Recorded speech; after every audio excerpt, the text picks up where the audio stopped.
Halo semuanya, kembali lagi bersama Mata Kita. Hari ini kita akan membahas sebuah konflik daerah, yaitu tentang pemberontakan Andi Aziz. Hari ini saya mengundang 4 narasumber yang hebat-hebat.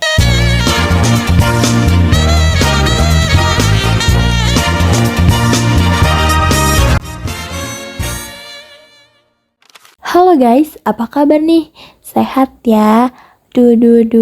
Pasti kalian belum pada kenal nih sama narasumbernya. Tak kenal, maka tak sayang. Maka dari itu, yuk kita kenalan. Yang pertama dulu nih, siapa namanya? Oke, hai semuanya. Kenalin, nama saya Muhammad Afrizal Fadilah sebagai narasumber latar belakang peristiwa pemberontakan Andi Aziz.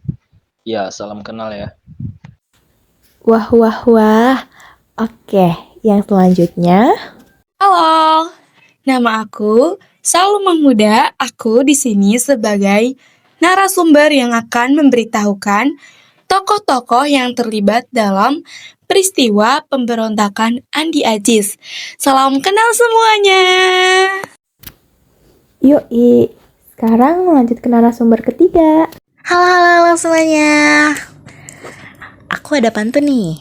Jalan-jalan ke Kota Blitar, jangan lupa beli pepaya. Kenalin, nama aku ada Widya Rahayu sebagai narasumber yang akan memberitahukan jalan cerita pemberontakan Andi Aziz. Salam kenal semuanya. Widih, udah pakai pantun segala. Oke, yang terakhir nih, narasumber keempat.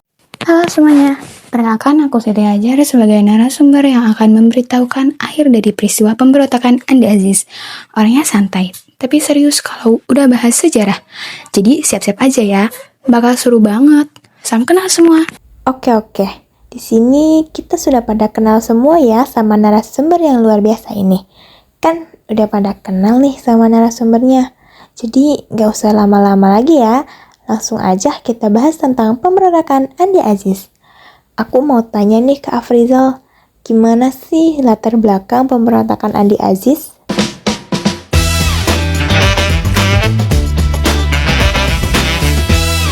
Oke, jadi gini. Indonesia yang merdeka pada 17 Agustus 1945 saat itu masih berbentuk federasi atau negara bagian. Salah satunya yaitu NIT yang terbentuk pada Desember 1946 di mana wilayahnya terdiri dari Kepulauan Sunda Kecil, Bali dan sekitarnya, Maluku dan Sulawesi. Namun, setelah konferensi meja bundar atau KMB pada 23 Agustus sampai 2 November 1949 di Den Haag, Indonesia menyatakan diri sebagai negara RIS yang terbagi menjadi 16 federasi. Hal ini dilakukan supaya diakuinya kedaulatannya oleh Belanda. Ternyata, perjanjian dalam KMB merupakan akal-akalan Belanda untuk memecah belah Indonesia dan tetap mempertahankan penjajahannya saat itu. Indonesia yang merdeka pada 17 Agustus 1945 saat itu masih berbentuk federasi atau negara bagian, salah satunya yaitu NIT yang terbentuk pada Desember 1946 di mana wilayah ini terdiri dari Kepulauan Sunda Kecil, Bali dan sekitarnya, Maluku dan Sulawesi. Nah, selanjutnya aku mau tahu nih siapa aja sih yang terlibat dalam pemberontakan Andi Aziz ini?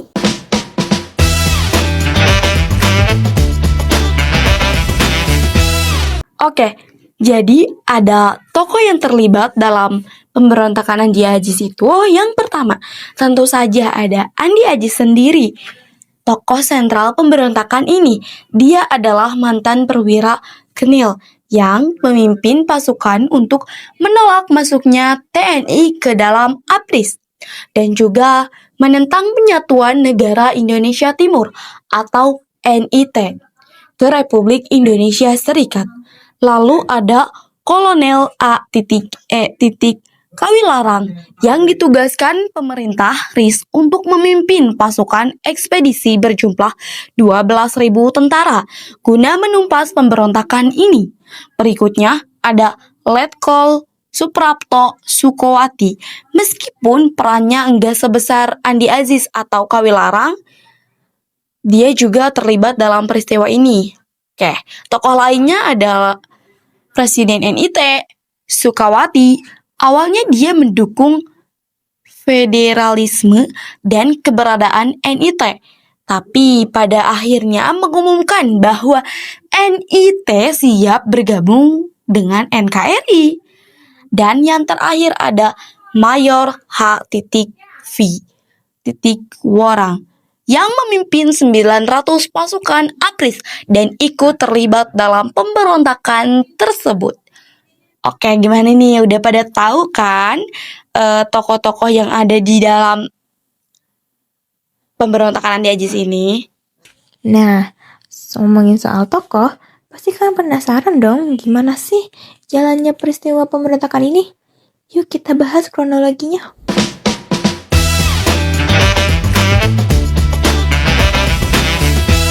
Jadi nih teman-teman semuanya, menurut buku sejarah SMA kelas 12 karya M. Habib Mustafa, ceritanya dimulai pada 30 Maret 1950 ketika Andi Aziz dan pasukannya bergabung dengan APRIS.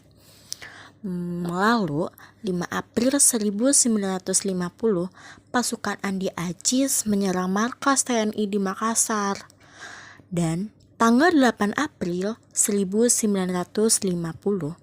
pemerintahan langsung ngeluarin ultimatum supaya pemberontakan ini dihentikan. Tapi teman-teman semuanya, 21 April 1950 pasukan TNI malah berhasil nih menduduki Makassar dan wali negara NIT. NIT sendiri akhirnya menyatakan kesediaannya untuk bergabung dengan NKRI. Dilanjut, pada 5 Agustus 1950 terjadinya pertempuran sengit antara pasukan April dan KL Knil. Dan pada 8 Agustus 1950 dilakukannya perundingan. Hasilnya apa teman-teman? Hasilnya pasukan KL Knil harus meninggalkan Makassar. Selain itu, di tengah peristiwa ini, Andi Aziz bersama pasukannya sempat menyandera Letkol Ahmad Yusuf Mokoginta yang saat itu menjabat penjabat Panglima Teritorium Indonesia Timur beserta seluruh stafnya. Pemerintah pusat nggak tinggal diam dong. Mereka memanggil Andi Aziz ke Jakarta untuk mencari solusi. Tapi sayangnya panggilan itu diabaikan teman-teman semuanya. Akhirnya Kolonel Kawilarang memimpin pasukan untuk menangkapnya. Dan akhirnya pada April 1950 Andi Aziz menyerahkan diri ke pemerintahan RIS, lalu diadili di Yogyakarta. Gitu semuanya teman-teman. Wah, sekali ya teman-teman. Kalian semua pasti pada penasaran gak sih sama akhir cerita dari peristiwa pemberontakan Andi Aziz ini? Aku sih penasaran ya.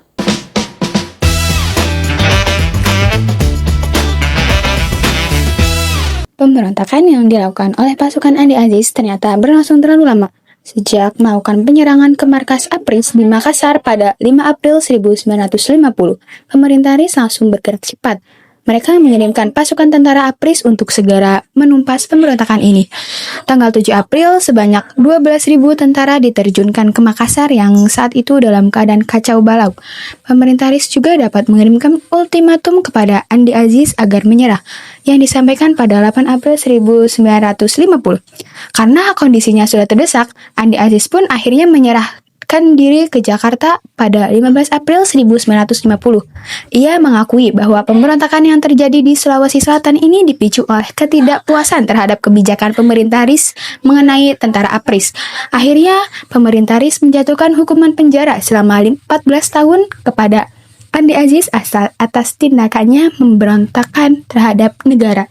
Nah, kita kan sudah bahas nih dari latar belakang, tokoh, jalan cerita, sampai akhir dari peristiwa pemberontakan Andi Aziz ini. Ternyata peristiwa ini sangat menarik ya untuk kita bahas teman-teman. Dan gak terasa kita sudah ada di ujung acara nih. Ngomong-ngomong, kesimpulan dari peristiwa Andi Aziz ini adalah bahwa pemberontakan Andi Aziz pada 5 April 1950 merupakan penolakan Kapten Andi Aziz terhadap kedatangan pasukan pemerintah pusat di Makassar. karena ia khawatir akan mengganggu ketertiban di Sulawesi Selatan. Pemberontakan ini cepat berakhir setelah Andi Aziz dipanggil ke Jakarta dan ditangkap, sehingga wilayah tersebut kembali berada di bawah kendali pemerintah Republik Indonesia. Wah, sudah selesai nih podcast mata kita hari ini. Semoga pembahasan kita bisa menambah wawasan kalian tentang sejarah, dan semoga bisa diterima dengan baik oleh kalian semua ya. See you di podcast selanjutnya. Bye!